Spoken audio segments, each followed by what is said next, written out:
Voilà, donc bonjour à tous, je suis ravie d'être avec vous. Je vais vous parler donc des test market et j'en ai fait mon métier et ce que je racontais tout à l'heure, c'est qu'en fait, je suis tombée dedans toute petite. Je ne sais pas si vous vous souvenez les tartelettes Diego. Il y en avait à la framboise, l'abricot et voilà. Et un jour, j'étais avec ma maman, je devais avoir 7 ans. J'ai été interpellée en fait sur Montparnasse. Je suis montée dans la grande tour, tout en haut, pour tester, savoir si le parfum le plus important c'était l'abricot ou les tartelettes, ce que je pensais en fait. Et voilà. Et j'avais 7 ans et c'est la première fois que j'ai testé en fait un nouveau produit. Voilà, je ne savais pas que plus tard, des années plus tard, j'allais en faire mon métier et vivre de ça avec le cabinet à deux perspectives. Donc voilà, pour moi, c'est quelque chose qui est fondamental et j'accompagne à 80% les entreprises sur ça.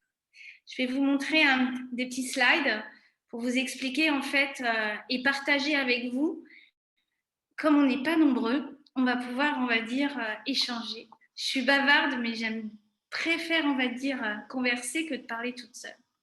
Donc, je vais vous montrer, on ne va pas rester forcément tout le temps sur le partage, comme ça nous permettra de se voir. Surtout, n'hésitez pas à m'arrêter, voilà, parce qu'on est plutôt là pour partager. Donc, tout le monde voit l'écran? Oui. Ok, super. Oui, en tout cas. Voilà. Donc, c'est le lancement un peu, de se dire, voilà, comment on arrive à bien s'orienter. J'adore les petites phrases et je me dis, plus faibles sont les risques, meilleure est l'entreprise. C'est clair, quand on fait en fait du test market, ce qu'on fait, c'est qu'on analyse des informations pour évaluer en fait les risques. C'est-à-dire, plus on a d'informations, plus on avance. Je vous donne un exemple qu'on appelle le GPS. Et du coup, c'est exactement la même chose. Ça nous fait gagner du temps d'avoir les informations. Et quand on fait en fait du test market, on se positionne toujours en fait sur un environnement sur lequel notre rôle, c'est de nous adapter. Alors, on peut s'aider de différentes choses. Hein. On peut avoir une boussole, on peut avoir une carte, on peut avoir différents éléments. C'est de savoir aujourd'hui de quoi vous avez besoin, soit pour lancer votre entreprise, soit pour redynamiser votre entreprise, ou au contraire, on va dire, pour la développer et lancer une nouvelle offre. Je vous écoute et je vous raconterai, moi, ma dernière expérience après 16 ans de cabinet de conseil. Quelqu'un veut bien m'expliquer de quoi il a besoin aujourd'hui pour lancer son offre? Voilà, est-ce qu'il a une offre à lancer? Comment il se situe dans le développement de son entreprise? Il n'y a plus personne?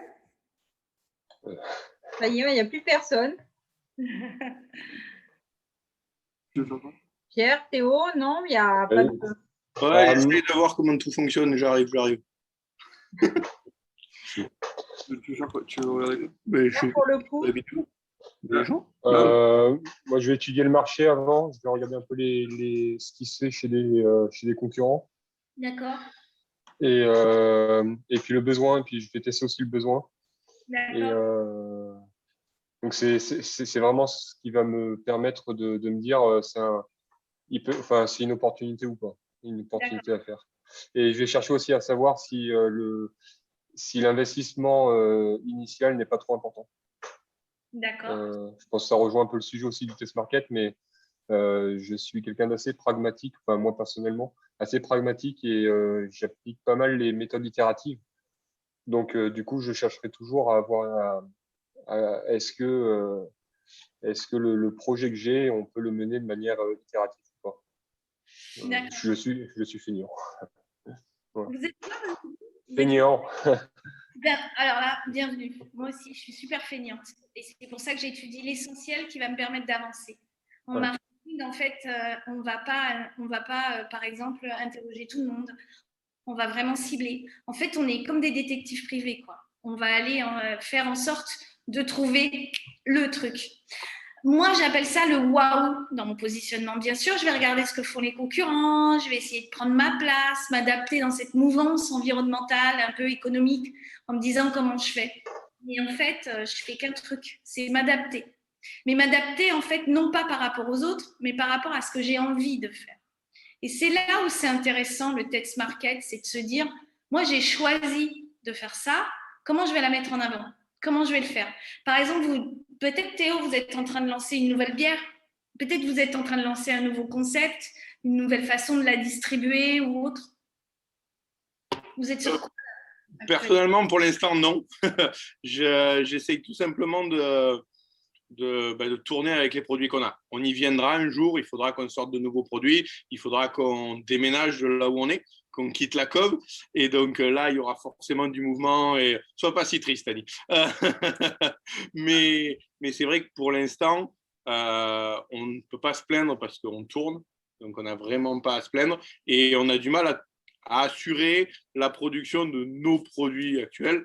Donc c'est vrai que je suis là ce soir plus pour apprendre des choses pour l'avenir que réellement pour un besoin immédiat. D'accord, mais c'est intéressant ce que vous dites, ça m'est déjà arrivé sur des sociétés, c'est qu'ils ont un développement tellement important, ils n'ont pas besoin de faire plus parce qu'en fait, ce qu'il y a, et comme dans n'importe quelle structure, on va dire, il faut qu'on gère la production.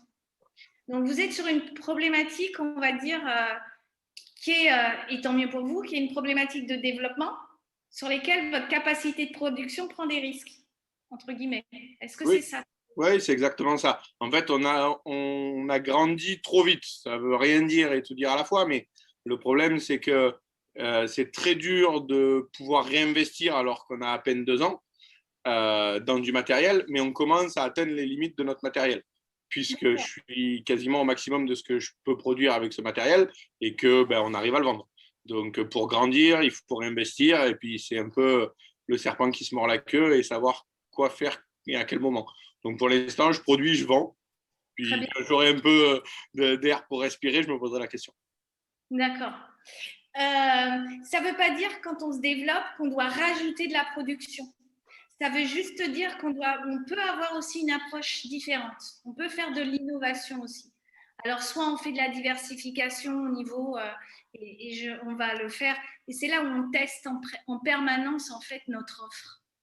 Tout ça parce que les gens, ils ont besoin de nouveautés, ils ont besoin de voir et tout. Ils se lassent très, très vite. Ils consomment. Mais nous, ce qu'on veut faire dans notre positionnement, en fait, c'est non pas qu'ils consomment, mais qu'ils adhèrent et qu'on les fidélise. J'en suis sûre, Théo, que c'est aussi ça que vous allez chercher. Oui, oui, certainement. C'est plus facile. Donc, en quête permanence que vos concurrents ne vous prennent pas. Alors, moi, j'ai travaillé dans la bière. Je ne bois pas de bière. Mais j'ai travaillé pour un brasseur artisanal du côté de Béziers, où j'ai analysé sa concurrence aussi, et son positionnement. Et en fonction de ça, comment lui devait prendre sa place, sachant il se disait trop petit par rapport aux grands. Mais j'ai dit au contraire, il y a des valeurs en fait à pouvoir communiquer sur ces éléments-là. Et donc, on les a testés aussi auprès de la clientèle. Est-ce que vous avez déjà fait une étude de la clientèle, tester votre produit, ce qu'ils aimaient, comment ils aimaient, à quel moment ils aimaient le boire, et ainsi de suite, et avec quoi, par exemple? Alors, ma clientèle propre, non. Les études qu'on a pu réaliser, entre guillemets, ou en tout cas qu'on a pu bénéficier, c'est avant la création, donc ce n'était pas purement sur nos produits. D'accord. Ça fait combien de temps que vous êtes créé, Théo? 2 ans à la louche. Waouh! Ah, c'est le changement. Vous savez, c'est comme, j'aime bien dire ça, le développement d'une entreprise, c'est un peu comme un couple. 3, 5, 7. Et vas-y, Ouais. je vous nouvelle. Donc, vous allez arriver à vos 3 ans où vous allez, comme vous dites, votre production va peut-être augmenter. Enfin, voilà, va vous dire quelque chose pour le développement de votre entreprise. C'est à peu près ça. Donc, on attend ça avec impatience. D'accord. Eh bien, vous avez bien raison. Tout changement peut être tout à fait positif. Un changement, en fait, entraîne un renouveau et un renouveau, c'est un nouveau rivage, c'est un nouveau cap, c'est autre chose. Voilà. Donc, l'idée, c'est de savoir. Ah, j'ai dû aller en arrière. Voilà. Comment bien s'orienter. J'ai vu qu'il y avait quelqu'un d'autre aussi. Alors, je ne visualise pas tout le monde. Pierre, vous êtes aussi. Oui. Vous avez aussi une entreprise. Je ne vous connais pas, Oui. peut-être. Oui, je suis co-associé avec donc Benoît Village, on a travaillé tout à l'heure, mais qui ne pouvait pas parce qu'il a une réunion. Et on est une entreprise d'informatique, de services du numérique, avec 2 offres un peu distinctes. La première, elle est tenue par Benoît sur l'accompagnement pour les collectivités autour des données. Et la deuxième, c'est une offre un peu plus classique, on va dire, autour de l'accompagnement e-commerce et marketing digital. Toujours auprès des collectivités? Non, là, c'est plutôt c'est surtout pour les commerçants et TPE, PME. Ok, donc vous avez 2 offres, 2 cibles. Oui, alors en fait, on a une entreprise, on en a discuté rapidement avec Sabrina la semaine dernière. On a Calixis qui est reconnu en tant que comme une entreprise de services du numérique avec le développement d'applications web et puis accompagnement e-commerce et marketing digital. Et on est en train de construire une marque qui appartient à Calixis autour des collectivités pour que ce soit plus cohérent et bien faire la distinction entre ces deux activités qui sont vraiment différentes. Ouais, il faut vraiment avoir une stratégie de marque. Vous l'avez Oui. testé, votre marque? Eh bien, c'est en cours là. C'est Benoît en fait, Benoît s'occupe de cette marque et moi je m'occupe plus de la partie développement web et accompagnement e-commerce, marketing digital. D'accord. En fait, aujourd'hui, le gros de notre troupe là chez Calixis, elle est sur cette offre-là, sur l'accompagnement TPE, PME. Et donc, en fait, on a commencé par le développement de sites internet, sites e-commerce. Et maintenant, on est en train de monter une toute nouvelle offre sur le marketing digital. Donc, on a 2 recrutements en cours. Et on est en passe de faire signer la première prestation. D'accord. On était ce matin en rendez-vous. Beaucoup sur votre marché, vous le savez, surtout Oui. avec ce qu'on vient de vivre. Pour les commerçants, ça a été un vrai développement. Vous avez travaillé en direct ou vous passez par des prescripteurs? C'est-à-dire? Vous travaillez avec des commerçants en direct ou vous passez par des prescripteurs? Oui, on passe en direct. On passe en direct, on va les voir, on va sur place, on prend leurs besoins. Et après, alors, c'est pareil. Ça dépend des commerçants. Il y en a qui veulent tout avoir de suite parce qu'ils ont les moyens, mais c'est quand même assez rare. Souvent, ils sont plutôt là à compter leurs sous. Donc, du coup, l'approche qu'on propose, elle est itérative. On y va petit à petit. Et surtout pour une offre de marketing digital, c'est un peu le flou artistique. Et ce qu'on voit, enfin moi en tout cas, ce que je vois chez les concurrents, c'est très tarifé parce qu'ils ont aussi plus d'expérience. Et je veux pas en fait rentrer dans des grilles. Donc du coup, j'ai monté 3 offres. Donc Start, Enterprise et Business. Et c'est la Start en fait qui est assez intéressante parce que ça correspond à un niveau de maturité du client et non pas à un niveau de prestation. C'est plutôt un niveau de maturité. Et comme souvent nos clients sont débutants sur le marketing digital, eh bien, en fait, on les conseille sur leur start, enfin, sur l'offre au start, en leur disant, eh bien, en fait, on va vous faire le minimum de prestations, mais le minimum nécessaire. Et ensuite, on se voit tous les mois et on fait un rapport et on vous aide à prendre des décisions pour le mois suivant. C'est-à-dire, est-ce qu'on augmente des budgets? Est-ce qu'on prend des actions différentes? Ou est-ce qu'on arrête tout? Ou est-ce qu'on diminue? Donc, et ça, on le fait mensuellement. Vous l'avez expérimenté, ça? Vous avez eu des Et retours? c'est tout nouveau, donc ça va Accompagnez-les partir. sur ça. Accompagnez-les pour faire en sorte qu'ils prennent des bonnes décisions. C'est important. Oui, c'est ça. C'est ça. Le fait de le tester avant vous permet en fait de vous guider et d'éviter en fait. Je vous montrerai un on l'a slide. testé. En fait, on l'a testé en interne. Enfin, on est en train de tester en interne les outils et puis ce que ça donne. Puis on a pris aussi l'opportunité par exemple sur du e-commerce, de détenir une plateforme de e-commerce et sur laquelle on a testé aussi différents outils marketing sur nos propres budgets, donc avec un investissement minimal. Moi, je sais que ça m'a coûté sur certaines campagnes publicitaires ou sur certains niveaux de prestation de graphisme, mais juste pour nous. Voilà, j'ai des estimations entre 500 et 1000 euros en interne d'investissement. Mais derrière, en fait, voilà, c'est l'investissement initial. Je n'irai pas plus loin. Je sais qu'après, j'ai suffisamment d'expérience pour pouvoir aborder un premier client de confiance. Donc, j'allais toujours chercher un premier client de confiance. D'accord. Ok. On en reparlera. Alexandra, vous êtes aussi sur une entreprise? Non, moi, je suis de la COV, en fait. D'accord, ok. Mais par contre, j'ai un projet de création d'entreprise. Très bien. Voilà. Vous voulez en parler? Non. Non, c'est encore en projet, donc l'expertise n'est pas encore bien définie. Enfin, je sais ce que je vais aborder, mais j'ai pas encore mes phrases d'accroche, donc en parler, j'ai encore un petit peu de mal, parce en fait, il y a une offre professionnelle, une offre personnelle, enfin, au particulier. Celle auprès des professionnels, c'est en lien à la thématique du lien social. Donc, c'est dans le côté social, voilà, parce que j'ai un cursus en politique sociale. C'est pour ça que je quitte la COP pour m'engager sur mon projet. Et du coup, après, je suis plus là pour voir un peu, voir ce que je peux piocher comme information qui pourrait m'aider à me lancer. D'accord. Alors, on va faire un petit exercice entre nous. Lydia, Oui. je te coupe. En fait, c'est juste pour dire que Monsieur Gros, Raymond, est arrivé donc dans le… D'accord. Oui. Bonsoir à tous. Bonsoir. Bonsoir. Désolé pour le retard, petit souci de coordination de rendez-vous. Plus ordinateur qui faisait des siennes, donc forcément, voilà. D'accord. Je suis là, tout va bien. Alors, parlez-moi de là où vous en êtes actuellement sur votre développement aujourd'hui. Alors, actuellement, demain, j'ai rendez-vous avec le juriste pour terminer le dossier. Et lundi matin, je dépose à la CCI pour la demande d'immatriculation. D'accord. Et sur quel projet? Alors, c'est un projet, c'est une création de société de VTC, véhicule de transport avec chauffeur. Ah, d'accord, je vois.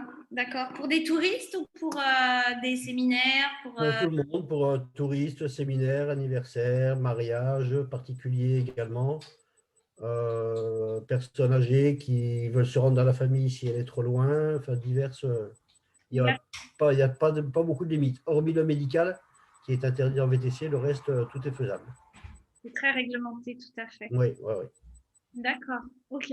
Donc c'est pour tout le monde, donc du coup, vous allez vous occuper de chaque personne. C'est ça, j'ai déjà beaucoup de liens. Donc, de futurs partenaires. D'accord. Ils vous ont signé des petits trucs? Oui, oui, ils ont signé un accord comme quoi ils étaient intéressés pour travailler avec moi et avec la proposition, dont l'aéroport d'Avignon qui est pas, que je ne m'attendais pas. Mais bon, voilà, j'ai pris. D'accord. Bon, très bien. Vous avez un nom pour votre société? Comment elle s'appelle? Ventoux Travel Car. D'accord. Sur British. J'ai travaillé au moment tout. Ok. Alors, on va avancer. J'aime bien travailler sur ça, sur la perception. Ça vous est déjà arrivé et vous allez me dire ce que vous voyez. Bon, c'est 2-3 slides, histoire de vous raconter un petit peu la différence entre un client et puis un client et notre offre. Donc, vous allez me dire, hop, je vais essayer de me remettre dessus. Voilà, hop. Ce que vous voyez, peut-être que vous connaissez ça. Qu'est-ce que vous voyez? Vous voyez un visage de femme et de l'autre côté, c'est un monsieur qui joue de la trompette. Non, c'est pas ça? Je sais pas. Qu'est-ce que vous en pensez? Il y a un oiseau aussi. Ah, l'oiseau. Moi, je vois un clarinettiste. Un quoi? Un clarinettiste. Un trompette ou je sais pas. Ouais. D'accord. Tout le monde voit ça? Oui, Maintenant, ouais. Et là, tu vois. Ouais, c'est bon. D'accord. Ouais. On voit le visage d'une jeune femme, un homme en fait en train de jouer en fait. Alors on dit que c'est plutôt un saxophoniste et ainsi de suite, et que c'est un jeu d'ombre en fait, d'interface et tout. Ce je veux dire, c'est que on peut voir, ça nous demande un effort d'essayer de trouver le visage. Voilà, donc c'est la perception qu'on a. Je vais vous en montrer une autre. Il y a la vieille femme et la jeune femme, très connue. Alors, ce n'est pas de la psychologie, hein. C'est vraiment de la communication et de la perception. Vous les voyez? La jeune femme et la vieille femme. La vieille femme est de face, alors que la jeune femme est de profil. Ouais, c'est ça. Et la vieille femme, elle ressemble un petit peu à celle de… comment elle s'appelle? De Blanche-Neige. La sorcière.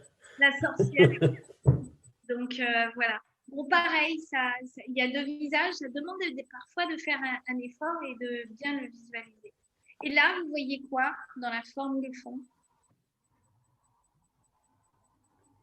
soit un calice, soit deux visages face à face. D'accord. Tout le monde voit. Vous voyez quoi? Vous m'avez dit un quoi? Un calice. Un vase. Très bien. C'est justement ce que je voulais voir. Vous savez que je ne vais pas les commercialiser de la même façon? Vous êtes d'accord? Un vase va servir à mettre des fleurs. Il y en a qui me disent parfois que c'est des verres. Il y en a qui me disent que c'est un calice, par exemple. C'est tout ça. On va aborder ici, en fait, un autre paramètre qu'on ne teste de moins en moins, mais qui paraît très important, puisque, en fait, on analyse les comportements. Et tout à l'heure, Théo, vous en avez parlé, il y a le besoin. Ça, c'est le marketing. C'est de se dire de quoi vous avez besoin, je vous le trouve. Ma bouteille d'eau, elle est grande. Là, aujourd'hui, elle pourrait être beaucoup plus petite. Et là où je vais l'acheter va dépendre, on va dire, aussi de son prix, le moyen de le distribuer. Donc, je vais le tester pour savoir où est la meilleure opportunité. Mais si je vends un verre, ça va être pour boire. Et si je vends un vase, ça va être pour la décoration. Si je vends un verre, je vais le vendre à l'unité ou par 6. Si je vends un vase, je vais le mettre en scène, en fait, en général. Donc, l'usage est très important dans l'analyse des comportements. On détourne parfois, quand on fait des tests, des usages. Et c'est assez impressionnant comment ça peut changer, on va dire, tout ce qu'on peut appeler, on va dire, les leviers d'un produit. Ce n'est pas simplement l'aspect technique de mon téléphone qui va faire, en fait, que je vais l'utiliser différemment et ainsi de suite. C'est comment je vais m'en servir et ce qui va représenter pour chacun d'entre nous. Et comment je vais mobiliser ou pas une marque, par exemple. Donc, la perception est très importante parce qu'elle correspond à nos attentes et l'attente de votre clientèle ou de votre cible qu'on ne connaît pas tant qu'on ne l'a pas testé. On peut l'imaginer, nous, à notre place d'entrepreneur, et quand on la teste, on l'expérimente. Et quand on l'expérimente, vous savez ce qu'on doit faire, à votre avis? On doit mesurer. Le mesurer, ouais, ça c'est plus. Mesurer, oui, pour savoir un peu combien on va gagner aussi, il faut être honnête. Mais c'est aussi pour savoir en fait comment je vais devoir l'adapter. Et ça, c'est hyper important. Là, vous distinguez quoi? Et c'est là qu'on va travailler la précision.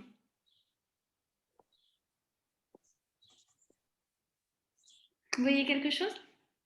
La branche, il y a, comme dirait, un chat qui est au bout. Ah, vous avez vu un chat, vous? Oui, la Un branche. fœtus. Il y a un fœtus humain. À première vue, je vois un couple qui regarde sûrement un bord de mer, un grand lac. Mais il y a un fœtus après. C'est très bien. Vous avez dit un C'est fœtus. ça. Ah oui, ouais. D'habitude, on me dit un bébé. On me dit voilà. Mais en fait, à partir du moment où on dit un bébé, ça veut dire qu'en fait, chacune de vos offres est un, comment dirais-je, est quelque chose de précis qui doit bien être perçu et par vos clients ou par votre cible en tout cas. Et quand on fait tout, ou quand on fait quelque chose, comme on dit, bah non, mais moi je suis brasseur artisanal, on a notre code de référence en disant, ah bah oui, comme moi à Béziers, j'ai accompagné une brasserie artisanale sur les quais du canal du Midi, voilà. Et je vais avoir ma propre perception. Mais pour que je vous voie tel que vous êtes, Théo, il va falloir que vous me disiez sur quoi vous voulez que vraiment que vous voulez votre positionnement. C'est une question très facile. Je sais pas. Je sais pas.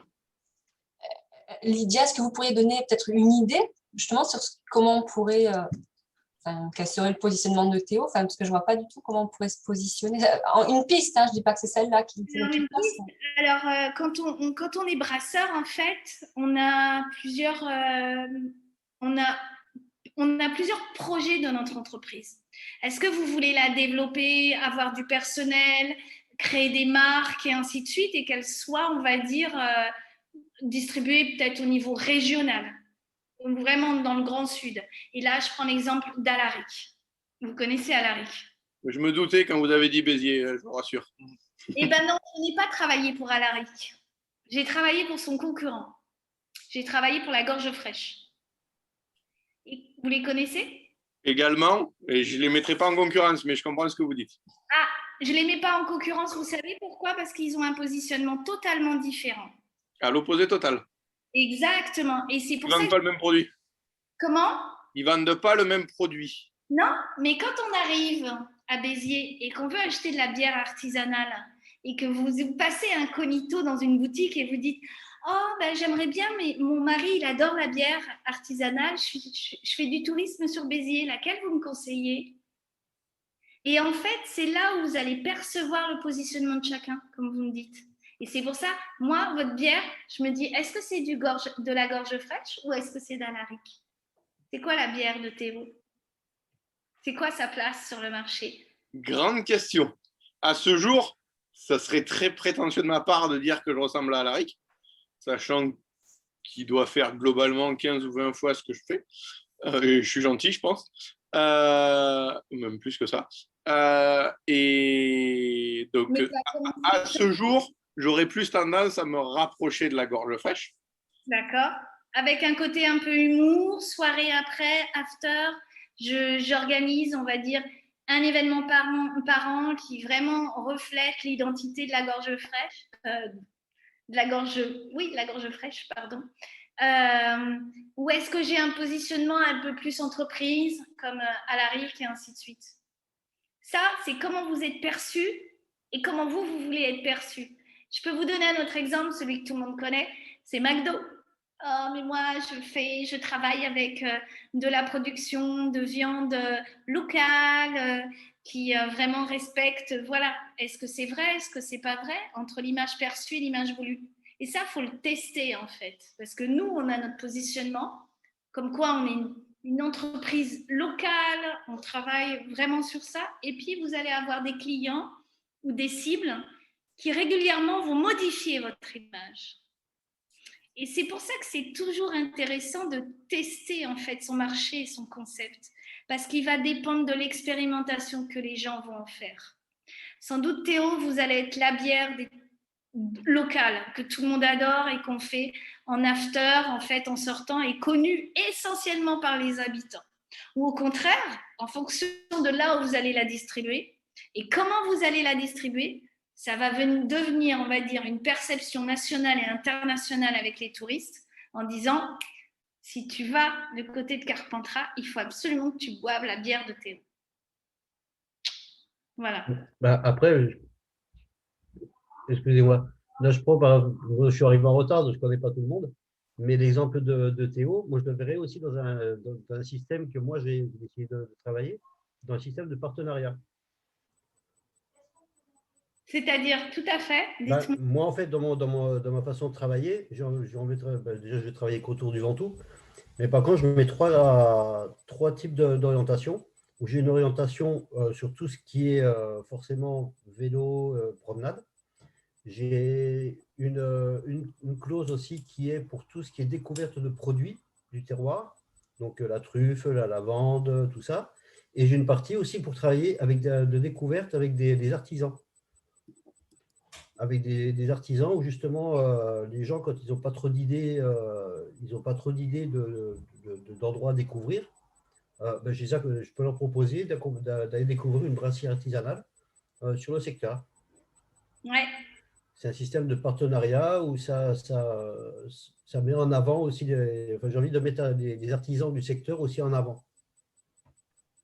Et ça, vous l'avez testé? Est-ce que c'est ce que recherchent par exemple les habitants, de savoir où sortir, quoi aller voir ou... Tous sont intéressés.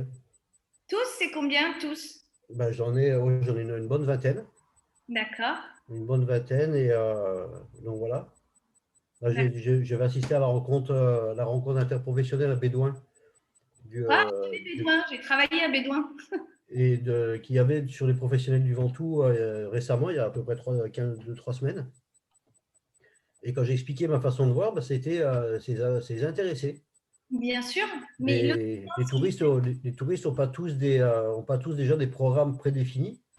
Donc justement, moi j'ai déjà commencé à préparer un classeur que je donnerai aux gens qui viendront de l'étranger ou qui viendront de loin pour visiter la région.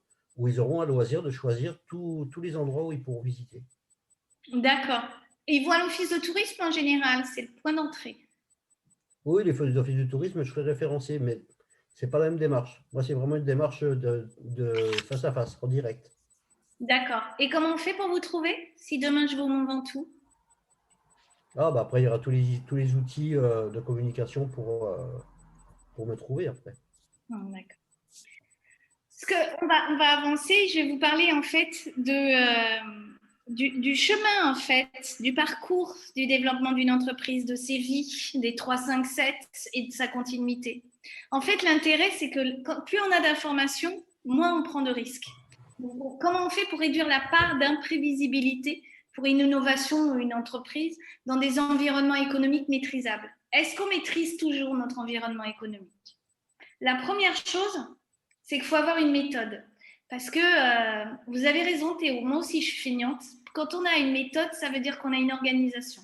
Et quand on a une organisation, on ne perd pas son temps, en fait, à des informations qui sont parfois polluantes ou au contraire trop enrichissantes, très affectives. Moi, j'adore quand on me dit « Oh, c'est super ce que tu fais » et ainsi de suite. Mais ce n'est pas ça qui va… Alors, c'est bien, mais c'est pas ça qui va permettre d'évaluer, on va dire, ou de tester mon offre dans mon expérimentation. Parce que chacun va avoir son émotion. Ce que je veux, c'est modéliser ça. C'est de me dire, demain, ce que j'ai sorti dans les 0-3 ans, c'est mon modèle. Je l'ai testé, mais je vais le faire évoluer. La bière d'aujourd'hui, Théo, si on se donne rendez-vous dans 2 ans ou dans 3 ans, vous aurez fait évoluer votre produit. Pourtant, vous me direz, mais c'est toujours de la bière. En informatique, c'est pareil. Quand on parle de 2 offres, une pour les collectivités, il faudra tout le temps la faire évoluer avec des options différentes et ainsi de suite. Et sur le marché du e-commerce, pour les commerçants, là, vous avez une concurrence à la fois extrêmement diversifiée, parfois extrêmement bien introduite grâce aux collectivités, qui font cette offre aux commerçants directement, en disant, vous inquiétez pas, je m'occupe de tout. C'est pour ça, Pierre, je vais vous demander si vous travaillez sur des prescripteurs. Et en même temps, quand on circule un peu partout avec votre VTC, il faut qu'on vous identifie tout le temps, comme vous êtes pour plusieurs cibles, de savoir en fait si vous êtes bien pour ma cible. Alors pour ça, moi je dis souvent quand j'enseigne que je suis un peu comme une scientifique quand je fais des test market. Je définis plusieurs hypothèses. Hypothèse 1, hypothèse 2, hypothèse 3. Et je vais bien sûr les expérimenter, soit dans des études qualitatives ou utiliser des méthodes de focus group pour savoir exactement comment les gens vont intervenir et quel va être leur comportement. Mais je vais l'utiliser de manière très méthodique parce que ce qui m'intéresse, c'est les profils. Vous voyez ce que je veux dire? Est-ce que vous me suivez? Est-ce que ça va? C'est clair? Sabrina, ils sont sages, hein? C'est ce que je disais, ouais. Donc oui, les profils, donc ça revenait quand on parlait avant de démarrer, on parlait au persona en fait. Hein. On en revient au persona. Le persona, exactement. Persona qui est plus, on va dire, dans son comportement d'usage et la cible, on va dire, dans les besoins marketing. Un produit ou un service, c'est 3 éléments. Son aspect technique, son aspect marketing avec son besoin et son aspect un peu… vous avez les designers avec le persona et ainsi de suite, où là, on va voir comment les gens vont s'en servir. Moi, je vais appeler l'expérimentation. Et je vais le tester, cette expérimentation. Comme j'ai testé mes tartelettes Diego. Ou l'informatique, ou des modules informatiques.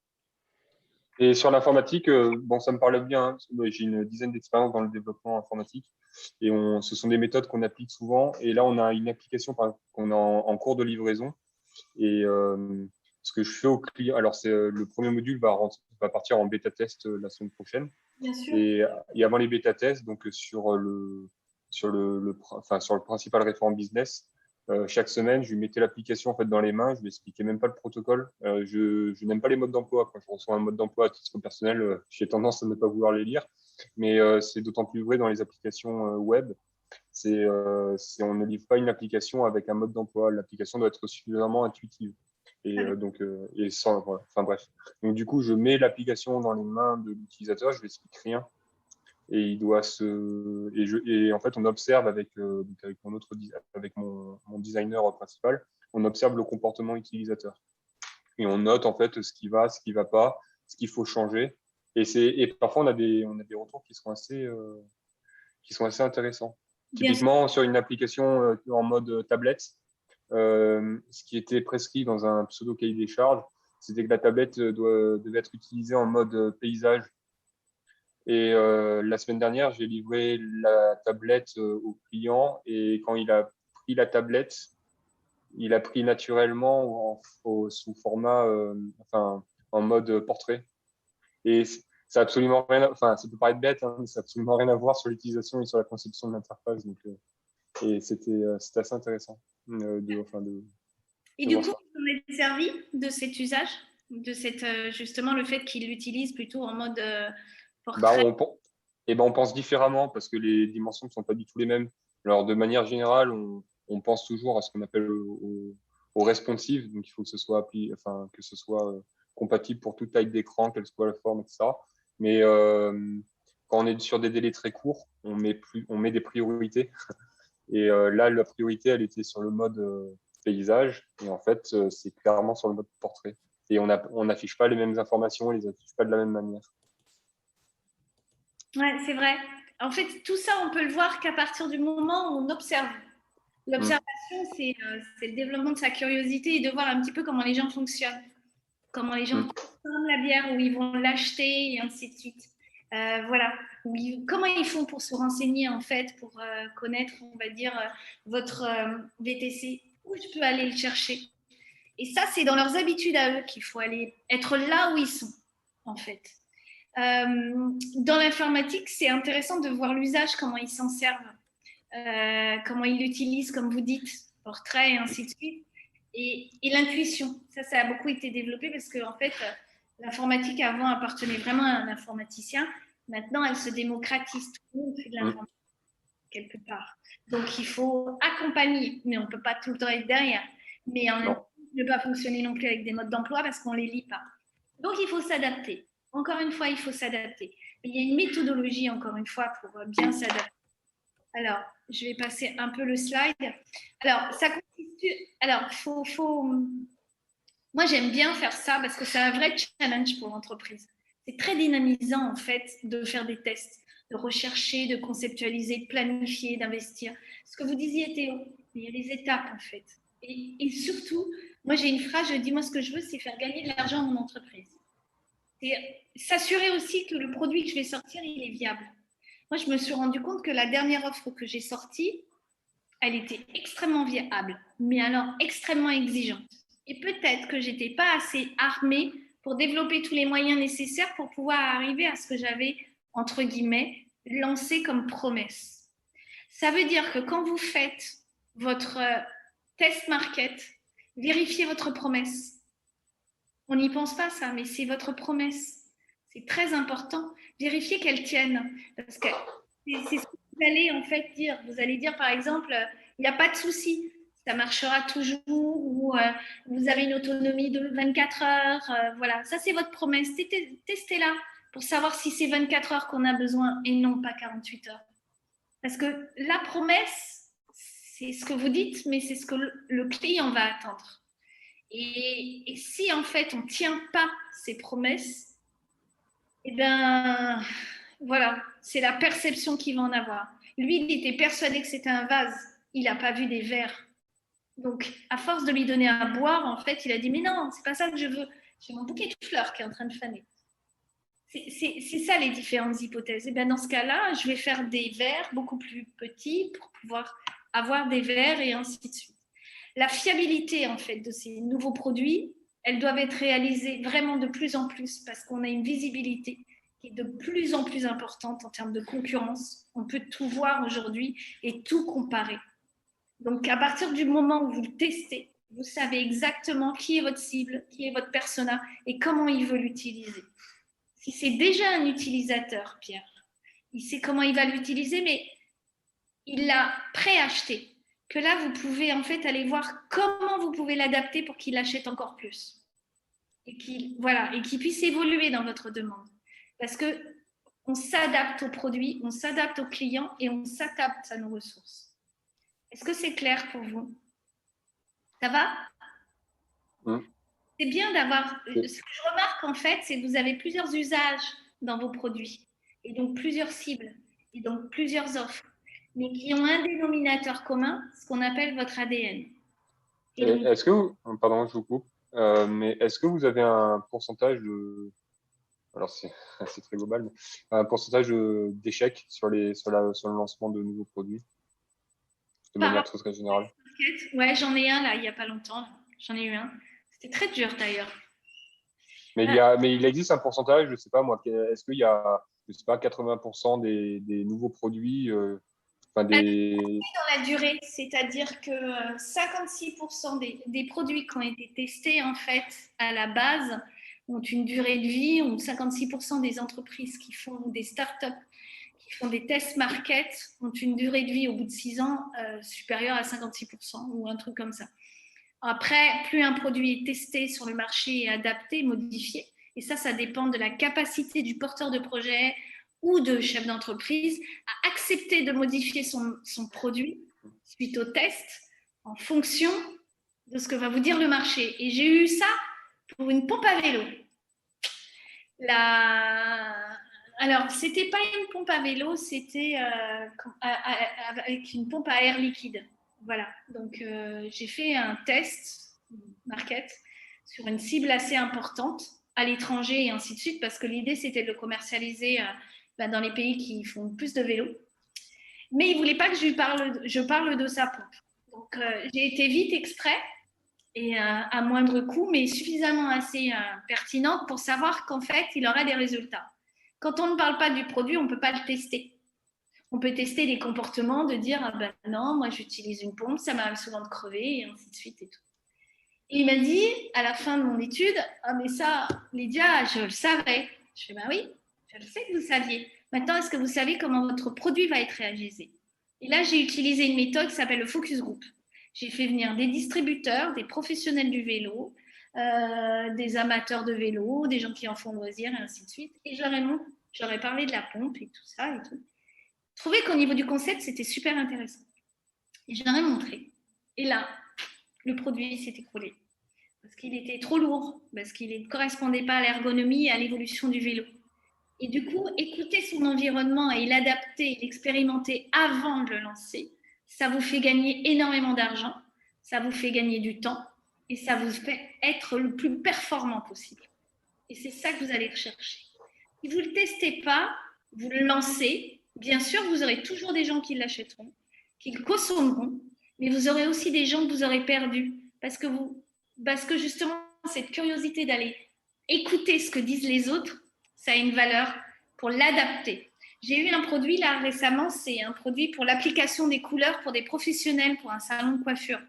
C'est une innovation. Est-ce qu'on est capable de réduire le temps ou pas sur ça? Donc, c'était une problématique de gestion du temps, donc une problématique d'argent, mine de rien, dans les salons de coiffure.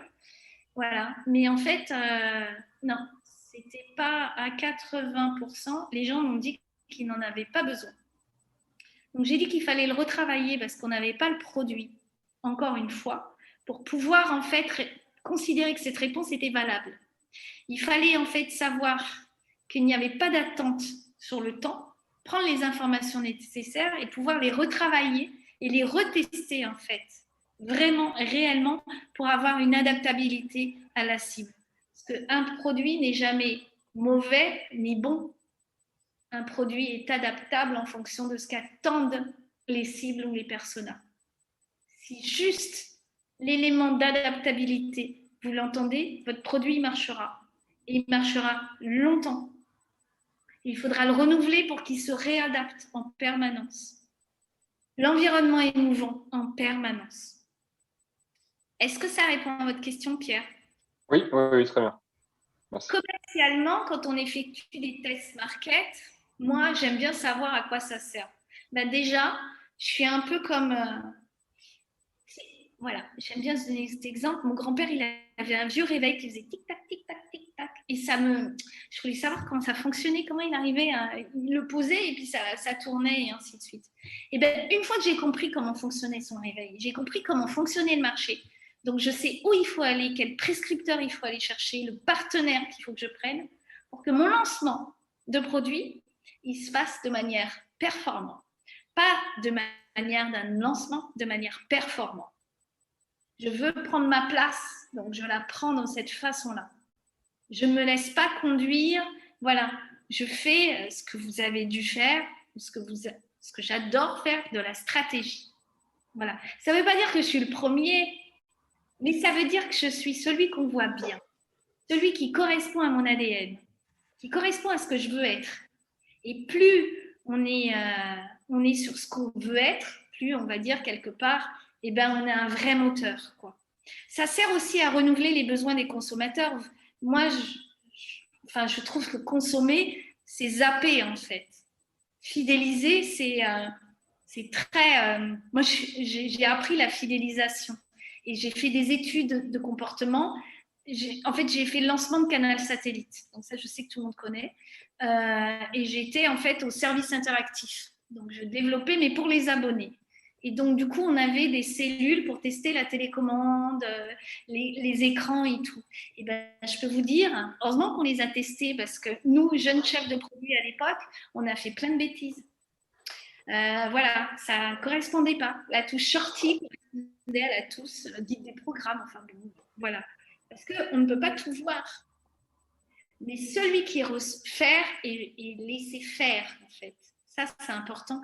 Et ça vous permet de vraiment adapter. Ça vous permet aussi d'avoir un appareil productif et commercial, vraiment qui répond au marché. Et moi, je dis souvent, le test market, ça vous permet de prendre des décisions, de prendre les meilleures décisions, qui sont les plus adaptées. Votre produit, il a toute sa place. Votre entreprise, elle a toute sa place. Et plus elle sera performante, plus elle durera, plus elle prendra et plus elle se développera aussi. Donc, voilà. Est-ce que vous avez des questions par rapport à ça? Est-ce que ça va? Bonsoir.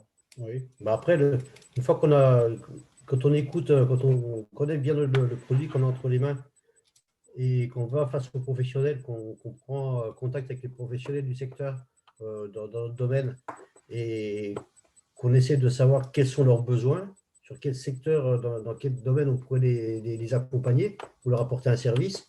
Quand on connaît notre produit, on sait comment on pourrait l'adopter en fonction de la demande. Moi, j'ai fait des petits tests comme ça sur des groupes où je me suis aperçu qu'il y avait aussi beaucoup d'étudiants dans le secteur qui avaient des grosses difficultés pour arriver en temps et en heure à l'Université d'Avignon. Ouais, je sais. Bon, ça, c'est quelque chose que j'ai découvert en touchant du doigt, en posant la question par rapport à ça. C'est une problématique aussi que chacun peut répondre aussi. Où il y a beaucoup de secteurs où on peut répondre, mais il faut aller chercher des questions pour apporter des réponses, en fait. C'est ça. Mais en même temps, les étudiants, est-ce qu'ils ont les moyens de financer en fait un déplacement avec vous? C'est ça qu'il y a à réfléchir. Après, comme tout, il faut s'adapter, on s'adapte. Ouais, il faut s'adapter, mais il faut qu'il y ait un modèle économique derrière. Il faut qu'il y ait une rentabilité. Oui, c'est… Ça peut être un service intégré et il faut aller chercher un payeur si l'étudiant n'est pas le payeur. Voilà. Oui. Voilà. Les autocars, les déplacements dans les écoles, tout ça, il y a plein de systèmes à si vous voulez que ce soit votre cible, faites en sorte que ce soit payé. Ça, c'est très important. Faites en sorte de rentabiliser.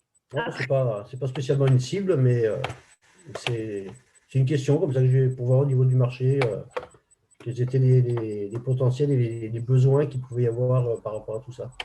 Ouais. Après, alors les besoins et les usages. Vous avez raison, là, vous avez soulevé une problématique. Je vais vous en soulever une autre que tout le monde connaît, les crèches. On manque de crèches, on manque de structure pour la garde d'enfants. C'est terrible. Et pourquoi il n'y en a pas plus? Et pourquoi, quel que soit, on va dire, où on va se situer, pourquoi il n'y en a pas plus? La réglementation.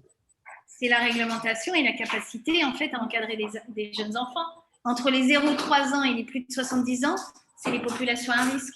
Donc, il faut que vous soyez formés, réglementés. Enfin, voilà, c'est un peu une problématique. Donc, des fois, il y a un besoin qui est énorme, mais il n'y a pas d'offre. Et l'offre, elle vient de quelque part. Donc, allez trouver, justement, peut-être de la réglementation, du modèle économique aussi. Hein. Quand vous développez une application pour les adolescents et que les parents ne veulent pas payer, ben, c'est dommage parce que ça plaît aux adolescents. Mais moi, il y a des trucs que je ne paierais pas. Hein. Imaginez que demain TikTok soit payant. Oh là là, il va convaincre les parents, moi je vous le dis. Hein. Ouais, c'est dans le vent. Hein. Comment? Il y a une histoire de TikTok qui doit prendre des prélèvements ou des choses comme ça. Genre, j'ai vu passer ça il n'y a pas très longtemps. D'accord. Alors, juste avant, tu fermes la porte. Tu veux que je les mette quelque part, les clés? Comme tu veux, moi je m'en vais après. Non, mais c'est bon. Alors, c'est bon. Super. D'accord, ok. Merci. À bientôt. Excusez-moi, c'est parce qu'on est dans des bureaux partagés et moi, j'ai pas de clim et donc, du coup, je meurs. Voilà. Donc, je m'adapte et j'ai une collègue qui me partage son bureau. Donc, voilà. Donc, j'ai pris la décision justement de changer de bureau. Alors, j'ai défini, je ne sais pas si on a le temps, posez-moi plein de questions. Donc, je suis là, franchement, n'hésitez pas. Voilà, de toute façon, je vous donnerai le slide. Voilà, c'est une progression, en fait. Moi, je fais tout le temps des tests market sur ce que je fais. Mon expérimentation, c'est… des fois, c'est… Je ne veux pas dire que c'est des échecs, je veux dire que c'est des expérimentations et je donne l'exemple de l'électricité. Je dis, mais comment il a fait de passer de la bougie à l'ampoule? Si je considère que c'était des échecs, mais je serais encore à la bougie, quoi. Heureusement qu'il a eu la vocation de penser que c'était une expérimentation. Donc, pensez vraiment que votre offre doit tout le temps être en train de s'adapter, tester et ainsi de suite.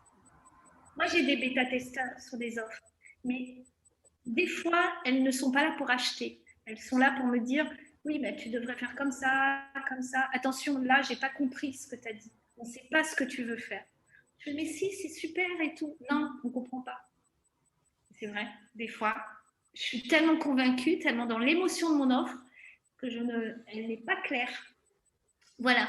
J'avais une expérience comme ça avec une innovation qui était, comment dirais-je, une espèce de machine pour nettoyer sur les chantiers les outils des peintres.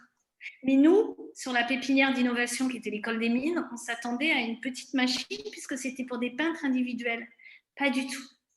La machine était grande comme la table, donc intransportable.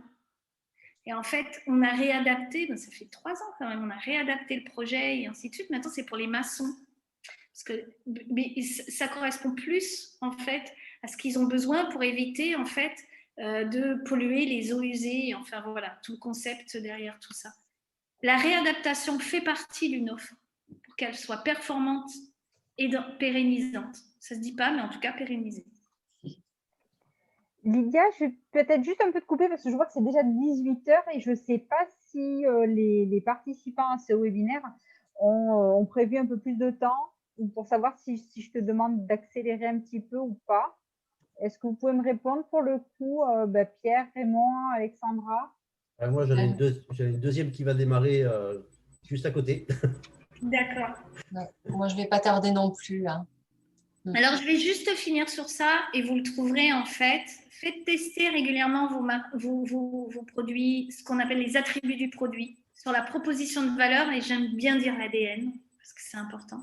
L'usage, le modèle économique. Il y en a peut-être qui sont plus performants qu'on ne peut pas voir nous, mais qui sont très visibles, on va dire, par la cible, dans ses habitudes de façon de payer, de former. Est-ce que je choisis l'abonnement ou la totalité? Est-ce que je choisis de faire payer aux commerçants le e-commerce ou est-ce que je me rapproche des associations des commerçants qui, je peux vous donner un exemple, à cœur de Nible et payent le e-commerce des commerçants. Donc, c'est vachement important parce qu'ils sont habilités à demander des subventions sur le numérique et le distribuent à l'ensemble des commerces. Toutes ces petites astuces, c'est quand on va chercher toutes ces informations Et que là, on est sûr que le modèle économique, il va se faire et qu'après, les gens vont adhérer à une première basique et après vont le développer. Et ça, c'est vraiment important. Le design ou la communication, vraiment travailler sur ça parce que c'est hyper important. Et bien évidemment, l'approche commerciale ou encore de la distribution. Testez-le. Ma bouteille d'eau, elle change de prix à chaque fois que je me déplace. Quand je suis sous la Tour Eiffel, en plein cagnard au mois d'août, je peux vous dire qu'elle coûte au moins 10 €, voire 15 €. Là, je l'ai payée 40 centimes. Testez. Je n'aurais jamais, voilà. C'est un peu ça sur, voilà. Je vous donne les différents objectifs aussi sur la connaissance du marché, sur la définition d'une offre spécifique. Je viens de la com aussi, donc je suis très dans être vue avant tout, avant les autres, être vue, être pertinent. Et encore une fois, surtout, prenez des décisions.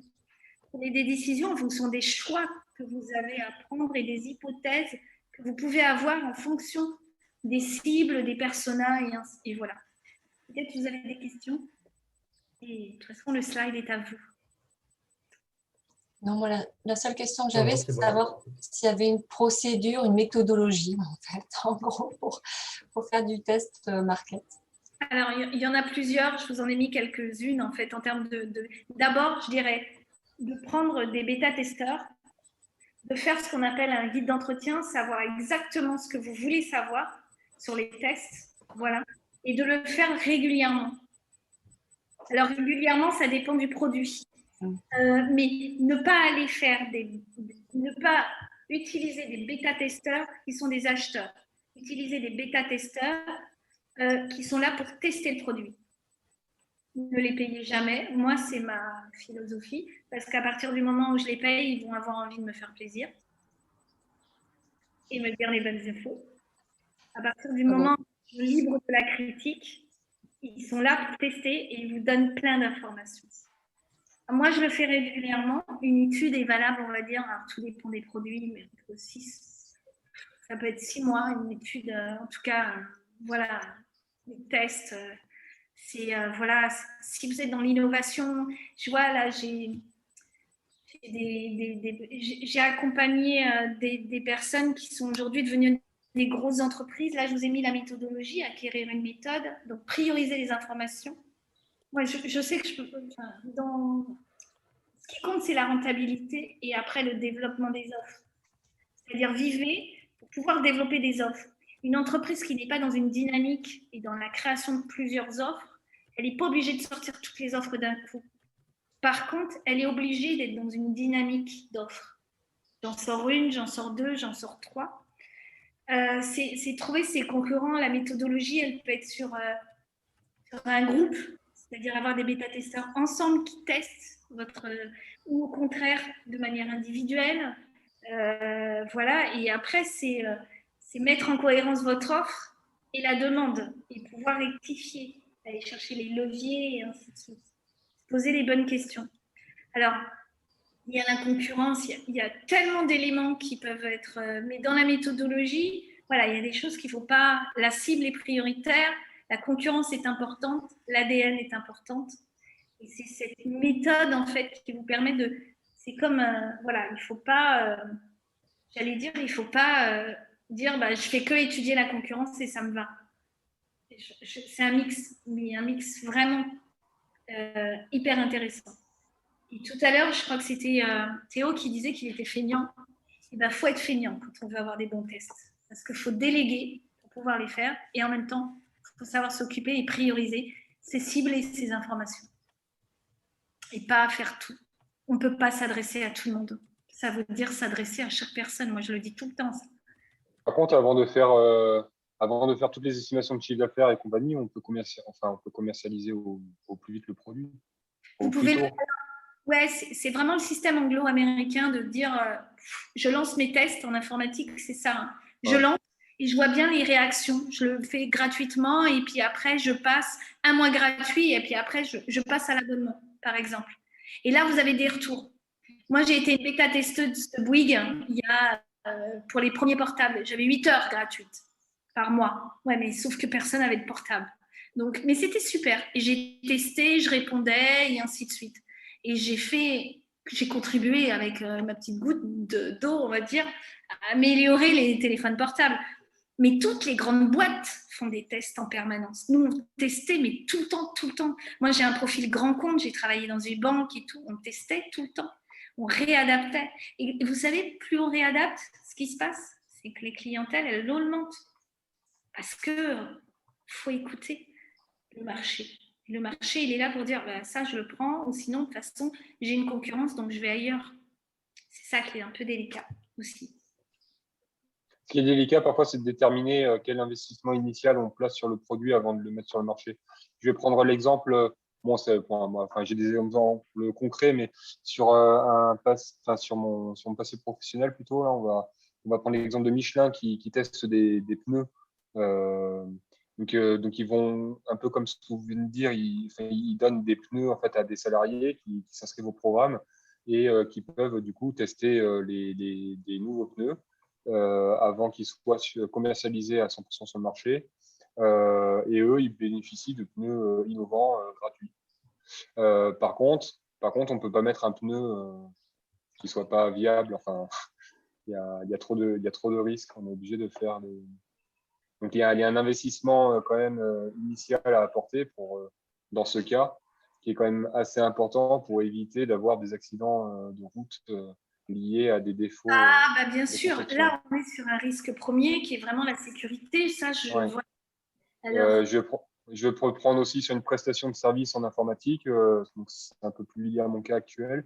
Donc, je peux tester des offres, je peux tester des services ou des façons de faire. Après, il ne faut pas que ça nuise à ma marque non plus. C'est-à-dire qu'il faut pas... il faut réussir. C'est aussi pour ça qu'on va sélectionner un peu nos clients en fonction de la confiance qu'on peut avoir. Non, on ne peut pas avoir confiance en son client. Par contre, on peut avoir confiance en des bêta-testeurs. Vous leur donnez un rôle. Leur objectif, c'est qu'ils testent. Et avant qu'ils testent, votre produit, il est quand même bien finalisé. Il doit juste s'adapter. Mais moi, je vais vous donner un secret. Quand on a fait le lancement de Canal Satellite, on avait 4 constructeurs. Les décodeurs ne marchaient pas. Voilà. Mais il fallait qu'on soit les premiers, c'était notre objectif. On les a réadaptés, on les a retravaillés. On a travaillé avec des ergonomes et tout. Mais je peux dire, c'était ma première expérience, vraiment, de test market. Et moi, je transpirais parce que je les trouvais très, très grands. Et ils ont pris des bêta-testeurs. Et les distributeurs disaient, mais ça ne marche pas. Il y avait 2 marques qui ne fonctionnaient pas et 2 marques qui marchaient plus ou moins. Ce n'est pas grave. L'idée, c'est comme Darty, le service après-vente. Moi, ça me fait beaucoup rire. Un service après-vente, ça veut dire que les produits ne marchent pas. Hein. Sinon, on n'a pas besoin d'un service après-vente. On sait que la perfection n'existe pas. Il faut juste que, voilà, vous dites, voilà, vous avez besoin, on est là pour vous écouter, on a besoin d'avoir votre retour en permanence. C'est ce qu'on appelle la satisfaction. Voilà. Et d'écouter son client et réajuster son offre, c'est très valorisant. Et c'est plutôt très positif de réajuster et de réadapter. Mais ça, il faut se donner, voilà, c'est un gain de temps, c'est énorme. On est toujours en train... Moi, j'ai travaillé dans l'informatique. Alors, j'ai eu des clients qui développaient des applications, des modules et ainsi de suite. Et j'en ai eu un, il a créé un groupe, mais il y a très longtemps, sur Facebook. Il a fait évoluer en fait son application qui était destinée à des professionnels. Moi, je faisais en même temps le test market de ça. J'allais voir des professionnels de santé, c'était pour les orthophonistes. Et lui, petit à petit, faisait grossir un groupe d'orthophonistes. Un jour, il m'appelle et il me dit « Lydia, tu ne vas pas me croire, je fais quoi? J'en ai 900. » Je dis « Putain, allez, on lance les tests. » Et là, elles ont rectifié, parce que je dis « elles » parce qu'il y a beaucoup plus de femmes orthophonistes, voilà. Et elles ont rectifié les trucs. Et quand il y a eu le lancement, il a eu 758 commandes de son appli. Et ça fonctionne très bien. Moi, je suis allée dans les hôpitaux, j'ai essayé de voir un peu l'analyse de la demande, des besoins et tout. Mais l'usage, le test, market test, il l'a fait comme ça dans un groupe privé. Voilà. Et je peux vous assurer, elles l'ont acheté parce qu'elles se sont appropriées aussi ça. Et si vous faites des bêta-testeurs auprès des commerçants, ils vont se l'approprier. Et un commerçant parle beaucoup à un autre commerçant. Et ça peut être bien parce que c'est très valorisant. Allô, oui, bonjour, je vous ai choisi parce que voilà, vous êtes un très bon représentant Voilà. Et puis, il y a des représentants des associations, il y a des représentants des commerçants. Voilà. Voilà. Alors, je ne vais pas dire pour finir, soyez feignants, mais soyez percutants. Voilà, parce que quand vous avez le président de l'association des commerçants, vous avez beaucoup de commerçants, par exemple. Mais allez demander l'avis. De toute façon, ça ne coûte rien, ça rapporte. Je dois vous laisser. Ok, Alexandra, peut-être une dernière question Non, je réécouterai le webinaire. D'accord, merci. Merci beaucoup, bonne soirée. Bonne soirée. Bonne soirée. Au revoir. Bonsoir. Bonsoir. Moi aussi, je vais y aller parce que voilà, mais bon, Pierre, je voulais savoir si vous aviez d'autres questions. Si Non. Dans votre secteur, on fait beaucoup de market test. Beaucoup de test market, pardon. Oui. Beaucoup. Oui, bah, c'est que là, en fait, on a 6 mois d'existence, donc les test market, ils sont pas aussi conséquents que ce qu'on peut trouver dans les grandes entreprises. Mais on en trouve dans les petites. Moi, j'accompagne des entreprises innovantes et elles démarrent, elles sont parfois 1, 2 dans l'informatique. Je trouve que des fois, il y a des idées mais phénoménales et puis on les teste. Et quand on les teste, c'est... il y en avait un qui était sur les partages de données auprès de collectivités aussi, mais rien à voir avec vous. Et quand il a testé, il a réajusté. Il me dit « ça, j'y avais pas pensé, mince !» Et oui, on a notre vision d'informaticien et puis en fait, l'utilisateur est la secrétaire. Et tant qu'elle ne l'a pas testé, vous ne pouvez pas penser à sa place. Parce que moi, je ne peux pas penser à la place d'un informaticien. Et je ne peux pas penser à la place d'une secrétaire. Je ne sais pas ce qu'elle fait toute la journée, ni comment il travaille, comment il conçoit les choses. Et c'est elle qui sait. Et c'est ça qui est intéressant quand je teste un produit. C'est d'aller chercher la cible qui va me donner ma réponse. Parce que la plupart du temps, ce n'est pas moi qui l'ai. Je vous assure, ce n'est pas moi qui l'ai. C'est pour ça qu'on fait tous ces tests, qu'on essaie d'analyser. Voilà, parce qu'après, on est hyper efficace sur la partie opérationnelle. Faites-en. Allez chercher. Et du coup, ouais. Et là, je ne veux pas retarder, mais la question que je me posais, c'était le lien entre le test market et le MVP. Je pense que c'est intimement lié dans le sens où le MVP, on va chercher à le mettre en place le plus rapidement possible et recueillir de la donnée pour pouvoir faire évoluer son produit ensuite. Oui. Mais du coup, en fait, on est en train de faire du test market sur le MVP. Ouais, alors... Mais on l'a déjà commercialisé, mais on le commercialise déjà. Oui, ça me fait penser à Zoom, l'histoire de Zoom. Bah oui, Zoom, par exemple, l'histoire de Zoom, mais on a tout.